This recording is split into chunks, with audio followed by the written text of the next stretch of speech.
شہر حیدرآباد کے south zone علاقے میں آئی پی ایس افسر سنیہا مہرا نے آج ڈی سی پی ساؤتھ زون کی حیثیت سے جائزہ حاصل کر لیا ہے۔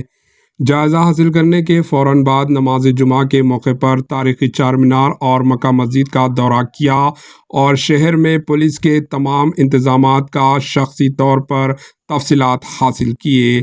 واضح رہے کہ deputy commissioner of police south zone کی حیثیت سے سنیہا مہرا آئی پی ایس کا تقرر عمل میں لایا گیا ہے۔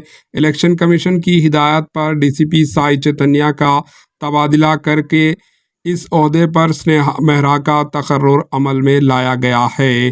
سنیہا مہرا 2018 بیچ کی آئی پی ایس افسر ہے اور ساؤتھ زون میں خدمات انجام دینے والی پہلی خاتون عہدیدار ہے۔ Bureau report AHN news.